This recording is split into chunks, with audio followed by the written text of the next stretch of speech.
So this is the second half of chat number 179. Or I'm sorry, not 179, 279. This is the second half of chat number 279. We're finishing up talking about anchors, and we're talking about how to find your go-to foods. In the second half of tonight's chat, we're going to be talking about, I promised you, a summer of savings. And with this summer of savings, we're going to talk about my top 3 energy saving tips in the kitchen. But first, since we are starting the fun part, more birthday presents continue to roll in. This one's from Orlando Debbie, and we're going to open it before I get too carried away. So Orlando Debbie sent me something. There's something very, very heavy in this envelope. Oh, super cute. Oh my goodness. Hold on. So this super cute card, wherever you are, fun will find you. Oh, hope you're one happy camper today. Happy birthday, happy belated birthday. Love you, Orlando Debbie. That is so sweet. And this is so cute. It's actually a magnet, and it's a bottle opener, but I bet you could use that to get jar lids off too, couldn't you? Couldn't you use it for that, Debbie? I'm just wondering. I'm thinking that you probably could. So that, and then there was something fluffy in here. And this is, oh, I've heard of these. Oh yeah. I've heard of these. So Debbie also sent me a tea towel that says 4 jars, always pops. Canning is easier with 4 jars. So this is a perfect lead-in. Thank you very much, Debbie. Thank you. This is a perfect lead-in to what we're going to be one of the things we're going to be talking about tonight. So 4 jars is it's a brand of lids. I think it's a brand of lids for jars, and they're supposed to be better than just your regular mason jar lids. So Debbie, I'm assuming that you have tried these. Has anybody else tried 4 jars? But that was thinking cute. Thank you very much. I love that. And of course now I'm going to have to go find some of those and order them. Yeah, I love you too, Debbie. I miss you. I wish we could come see you. So the second half of tonight's chat, this is a perfect segue into that. We're talking about my top 3 energy saving tips in the kitchen. So I promised you all for the summer, for the duration of the summer, or at least for the next few weeks anyway, we're going to talk about some ways to save a little bit of money. So I wish I could save you all hundreds and hundreds and hundreds of dollars every week, but I'm not Geico, so can't do it. But we're going to talk about some little ways that you can, save a little bit of money. So the first one is energy savings. So I don't know about you, but gas prices have gone through the roof in, I said most areas, but I think it's probably all areas. Grocery prices will be right behind those. This week we're going to talk about my top 3 energy saving tips for your kitchen. So these are all things that while you're getting ready in your kitchen, getting yourself fed, getting you and your family nourished, that you can do to save a little bit of energy. And the appliances that we're going to talk about in the end, they do save a little bit of energy in the energy consumption, but we're going to be talking a lot about heat. So tonight is all of my my top 3 energy saving tips in the kitchen are all about keeping the heat out of the kitchen. Okay, so it's hot enough. Today is July the 3rd, 2022, and we already John established that at noon it was halfway through the year. July, I don't know about where you live, but July and August are the hottest months here in East Tennessee. It's probably like that, I would say most places, unless we've got people visiting from like Iceland or something like that. But July and August are hot months, and I know it's hard to keep it cool. So that's what I'm going to mainly talk about tonight. These are ways to keep your kitchen cooler so that you can keep your energy bill lower. I know there have been times that we've been cooking in here, or cooking at home. Just had a lot of things going, whatever, and I have to keep cranking it down and cranking it down and cranking it down and cranking it down. Well, cranking the AC down, trying to cool this entire building. So if I make it hot in here in the kitchen at work, so I'm at Casey Kitchen Center right now. And Lynn says June was unusually hot there in Texas. Odd. Strange. But if I try to cool just the kitchen here at Casey Kitchen Center, I am air conditioning the entire first level of our building. John and I live in a loft. If I try to cool down the kitchen in our loft, it's open. It's just one big open space. There's only one room that doesn't have any windows. There's only one room that's actually not connected to the rest of the loft, and that's the bathroom. So if I'm making too much heat in the kitchen during the summertime, I have to cool the entire loft down to get just the kitchen cooled down. So my top 3 things that I like to do in the summer to keep the cool down is hold on a second. No, I didn't. It's down there. Okay. So my very first thing is pick a day to cook. So I'm not a big meal prep planner person. Y'all know me. I eat the same thing like, a couple of days in a row and then I'm done. I'm tired of it. But even I know that only heating up my kitchen one day a week will save some big bucks on my energy bill.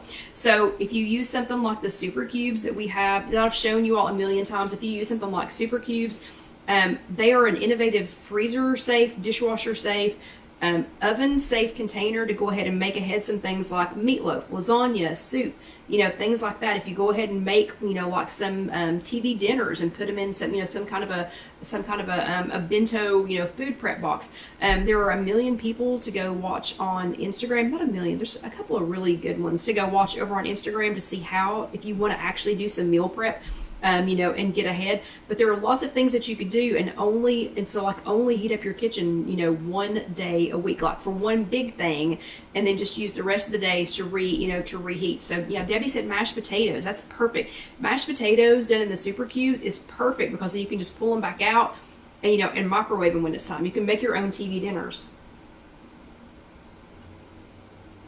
Okay. Second thing, fewer trips to the store. Hello. My biggest expense right now is gas. So who else is spending a small fortune on gas right now? On fuel for your car? Oh my goodness. Oh no. Lynn says all 30 days we're in the 90s to 100s and predicted 100 plus for the rest of the summer. Okay, so Lynn, this is for you. This whole chat is for you. But who's wearing out their gas card right now? And I saw, oh my gosh, who was it? Somebody posted something that instead of saying, what was it? It said, where do I go get in line for the free gas card? Or I don't know, something like that. It was funny. I didn't make it funny, but it was funny when I saw it. So yeah. A huge expense right now is gas for a lot of people. So the fewer trips that I can make to the store or a store or whatever, the better. Melinda says yes. Sylvia says yes. Carol's still working from home. Debbie's still working from home. So Carol and Debbie have to stay over here in their own gas-free zone. Okay. Elaine's got her hand up. But the fewer trips that I can make to the, oh no, Tag says gas prices are out of control in New York. So, okay, at the risk of passing out, Tag, how much is a gallon of gas right now in New York? I can promise ours is less. And I'm 55 years old. I have never, ever spent so much time looking at gas station signs and saying, oh, look, it's blah, blah today. It's blah, blah today. And I was, okay, $4.89. Then no, it's not that bad because that's about right where we are. Yeah. So, okay.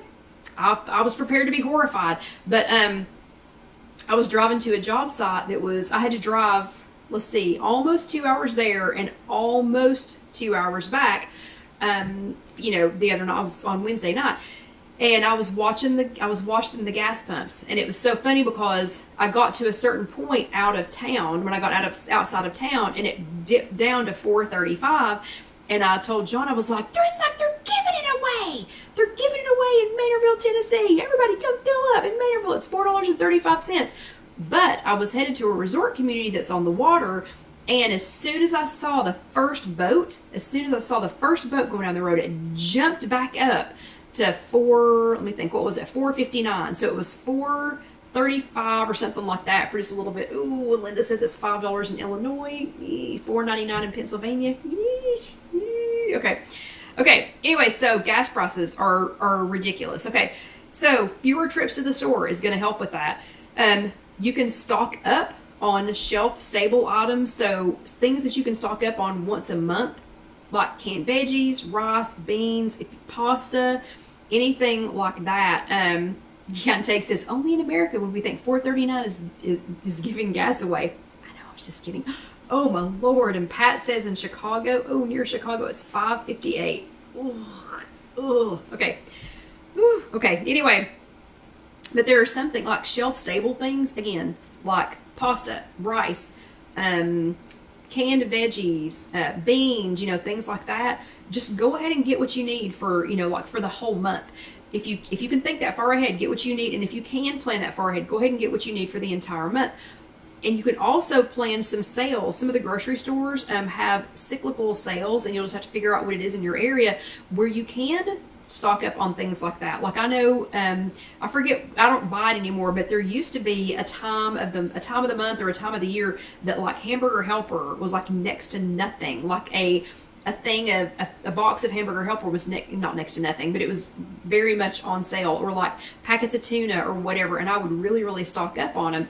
And Debbie said I can buy dried beans and then make them in the pressure cooker. That's like step 12. Okay. I'm still on baby step number 1 on the pressure cooker. Okay. So things like that, you can go ahead and stock up on once a month so that you don't have to run out. So you don't go, oh man, I wanted to make, 3-bean salad or whatever. I've got to gotta make another trip to the store, because I know that there are weeks when I could go 2 and 3 times to the store.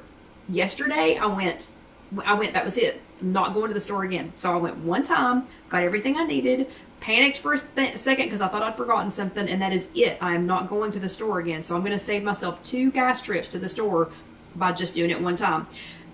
Sturdier vegetables like potatoes, onions, winter squash, that can be kept for several months in a cool, dark spot. So you don't have to keep them in the refrigerator. That's potatoes, onions, and winter squash.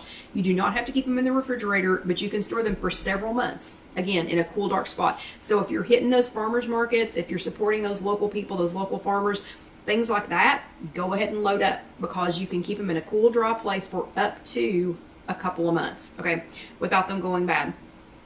So also, if you're visiting the farmer's market, and notice I keep saying farmer's market, farmer's market, farmer's market. Now is when they need you, okay? That's when they need us. So that's when they need us. So we need to go to the farmers markets and support them right now. But make sure if you go to the farmers market or to the regular grocer or whatever, that you eat the most fragile items first. So things like lettuce, you can't freeze lettuce. It just is going to be gross. So if you get fragile things like lettuce, or like we got blackberries this week, anything that's fragile like that, oh gosh, I can't make it last longer. I can't, what? Okay, I don't know what's going on with the 40 to 50 ladies. I missed something. But anyway, things that are more fragile like that, go ahead and eat those first. Figure out a way to eat those first. And then, so like berries, herbs, lettuce, just things that are more fragile, use those up first. And then whatever you can't eat first, so like if you can't consume it fast enough, then if it can be frozen, and I know, Lynn, I just did that. Yeah, so Lynn's reading my mind here. So if it can be frozen, if it can be pressure canned, if it can be, preserved and pickled, if it can be fermented, if it can be preserved in some other way, and you don't have to be all big on the, preservation, but if you have a freezer, you can do many of these things. So I did try my hand at, so I bought 3 gallons of blackberries Saturday, because y'all know me, my eyes are bigger than my head. I don't know why I bought 3 gallons of them. Well, I do know why I bought 3 gallons of them. I bought 2 gallons, and then he had 2 gallons that he needed to get rid of, so I bought 1 for me and 1 for Karen, okay? So I ended up with 3 gallons of blackberries. We ate about a half of a gallon of blackberries just sitting up here. Oh, I gotta start talking fast. Just sitting up here at work on Saturday. They were fantastic. The blackberries were like that big, and they were fantastic. But I needed to go ahead and do something with the rest of them by today, because they were not going to make it, okay? They weren't going to last. Ooh, and Carol made pickled beets, and her peanut loved them. I need to try that for my peanut. Let me make sure I'm pointing the right way. So can you all see that? Actually, just let me get one and I'll show you. So I tried pressure canning. Or this was hot water bath canning. So I hot water bath canned blackberries. I only did 4 pint jars because I didn't know how it was going to go, so I'll let you all know how it turns out. So I hot water bath canned 4 pints of the blackberries, and then so we ate half of a gallon. I know, Debbie, I'm so excited. I can't wait to try them. Like, I need to let them sit for the however many hours they're supposed to sit. But I want to open one so bad and just make sure that they're okay. And then I froze 8 quart bags of blackberries. So I've got blackberries for a while. I could make 8 blackberry cobblers. I could make smoothies until, the cows come home, whatever. But so those fragile things, make sure that you either eat those first. Make sure you either eat no, Peanut is her. No, Melinda, Peanut. So, I have Alyssa. John calls Alyssa Peanut, and he calls Bo Pistachio. She has a Peanut too. She has a granddaughter not really named Peanut too. What? Sylvia says, I read you can do the hot water bath canning in an air fryer. Interesting. Very interesting. Okay, I'll have to check into that. But anyway, so do that. Less trips to the grocery store equals less gas equals less money, okay? And then tip number 3, use lower heat output appliances. And yes, I'm going to talk about my air fryer. You all know that I'm going to talk about the air fryer. You know it's coming, so just hold on a minute, okay? Okay, so I'm going to finish something that I had started in the air fryer right before the chat. And I have a Simple Living Products air fryer. Okay, and I'm going to let what I had in there, I'm going to have, Instant Pot. Okay, I started to say air fryer. That would be interesting. And yes, you can pressure can in some Instant Pots, but I'm not the expert on that, so we'll have to ask somebody else. So when we're talking about lower heat output appliances, I'm going to talk about my top 3. So this is our top 3 energy saving tips in the kitchen, but I'm going to talk about my top 3 lower heat output appliances, also 3 for 3 today. So that's coming up. But first, I wanted to say that I found an article from the BBC. So I know I live in the United States. Most of you all live in the United States or in Canada. We have some of you that are from outside of the United States or Canada, that are from outside of North America. But I saw an article from the BBC that made complete and total sense. They said that 20% of a household's entire energy consumption comes from the kitchen. 20% of the entire house, so your entire house, 20% of the total energy consumption comes just from the kitchen. Say what? It's not those hour-long rose petal candlelit baths that I've been taking. It's not the air conditioner turned down to 68 degrees during a hot flash. Okay, so wow, so interesting. So I wasn't imagining this, okay? So it's actually 20% of it. And if you are trying to cool down your kitchen, that number's gotta just be going up, okay? So my top 3 list of lower heat output appliances is number 1, let me figure out which way I'm supposed to turn. It's so confusing. Number 1 is my air fryer. So you all knew that it was coming. Why did you even doubt that I was going to talk about the air fryer? So aside from being my most versatile cooking tool, and I do have a Simple Living Products brand, you can, whatever air fryer it is, aside from being my most versatile cooking tool, it doesn't even raise the temperature beyond a few inches from its surface. So right now that my air fryer is going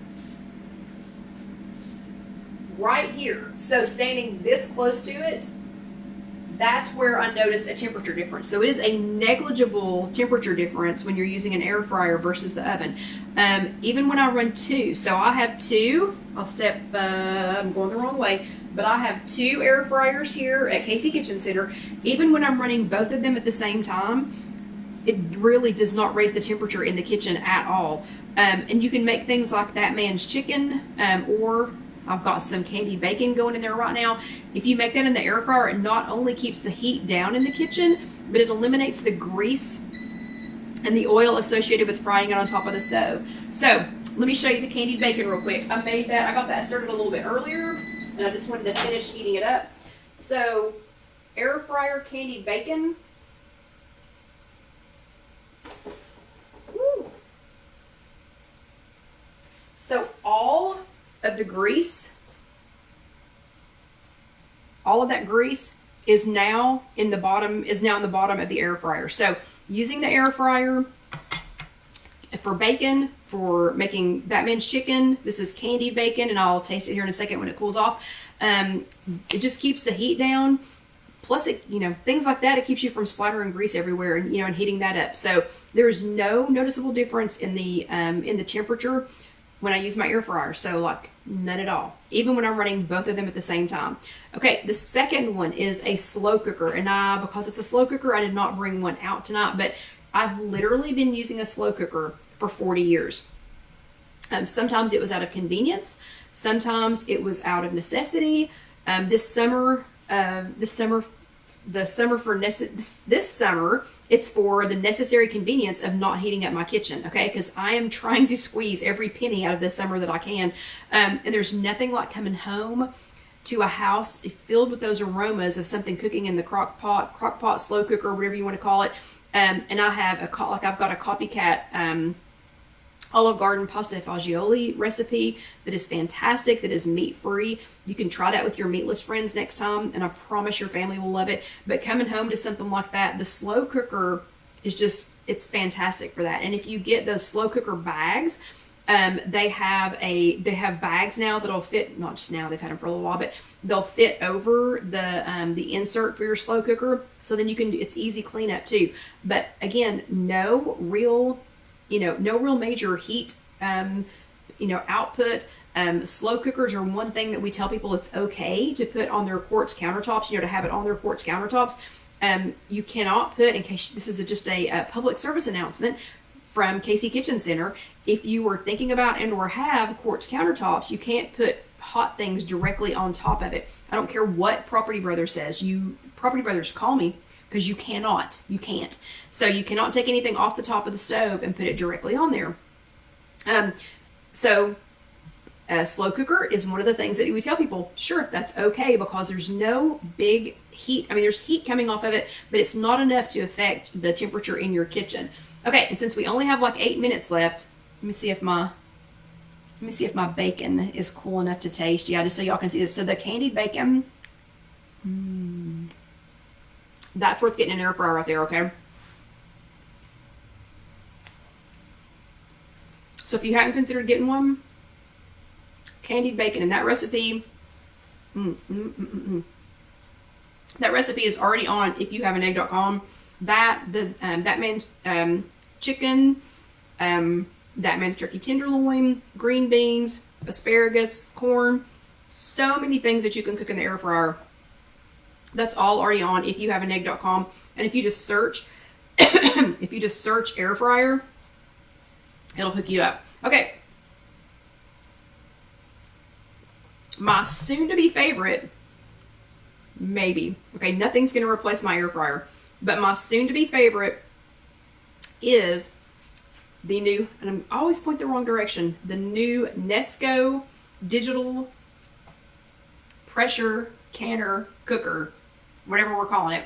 So that's going to be, I don't know, I've already used it 3 times today. So, I mean, it's kind of jumping on up there. So I literally started using this about a week ago, and I've already canned peaches. I've canned green beans, pressure canned peaches, pressure canned green beans, did blackberries in a hot water bath today, hot water bath canned blackberries today. And tonight we're going to try my very first ever pressure cooked food. So I did use Popcorn Karen. We used her pressure cooker, her Instant Pot, years ago when I visited her in St. Louis. We made something in her Instant Pot. I'm not even counting that, because that's been so long ago, and it literally took us, we started at like 6 o'clock. We ate dinner. Her poor husband, Tomas, is like, oh my gosh, he's so forgiving and he's so loving. I swear we started at 5:30 or 6 o'clock, and we did not eat dinner until like 11 or 11:30 that night, okay? We didn't know what we were doing. We had no idea what we were doing. But this is my first ever pressure cooked green beans. I'm trying it live. Y'all are trying it with me.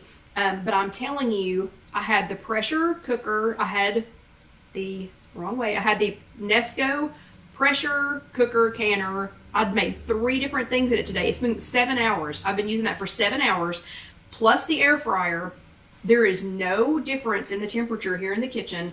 You know, I just want to point out that while I was prepping for tonight's chat, I pressure canned green beans, I water bath canned blackberries, then I pressure cooked green beans while I was air frying bacon, and I didn't even break a sweat. It is so cool in here, okay?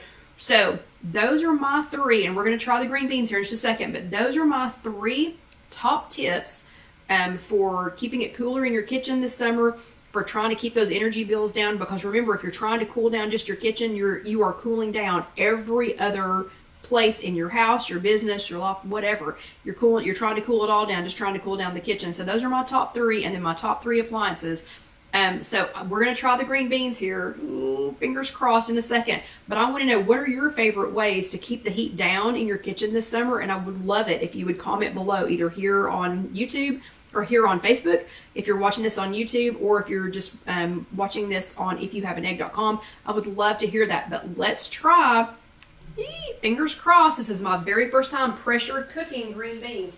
Like, to the point that I'm not even going to tell you what the recipe was, because I want to try this first. So let me get my little bowl that I'm going to try this in. So y'all are trying this with me.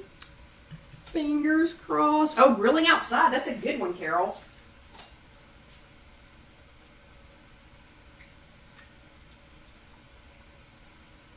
Okay, fingers crossed that this is going to be good. Yeah, Carol, grilling outside is a great one. Air fryer and microwave blend. So grilling outside is a great one. We don't have outside at home. We do at Casey's, but we don't at home. Okay, so these are pressure cooked green beans. There's not really a recipe. I just found something online. This is my very first time pressure cooking green beans, so fingers crossed. Yep, Marianne says air fryer, instant pot, microwave. Tag says microwave instead of the cooked stovetop. Very good. Katie says she turns her ceiling fan on before the AC to try to cool it down. Very good.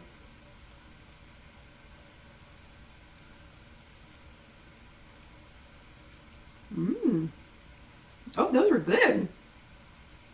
Oh, those are yummy green beans. I'll take another bite of those.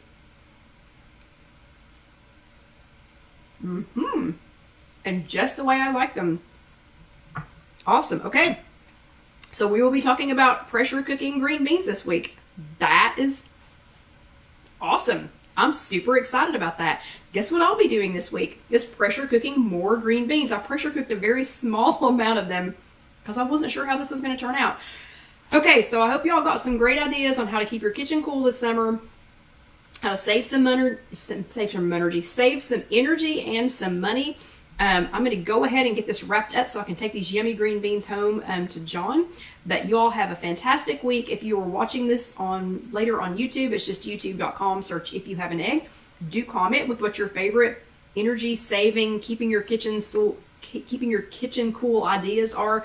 And go ahead and let that next video roll over after you get done. And go ahead and click subscribe. I would love to have some more subscribers just so I know people are actually watching these. So, you know, it takes a lot of time, and it just makes me, I don't know, it makes me feel good to know people are watching them. So go ahead and click that button, and go ahead and click the button, the little bell, so that you'll be notified the next time we have a video. But y'all have a great evening. I hope you have a great 4th of July. I hope everybody stays safe and has a good time, and I will see you next time. Good night.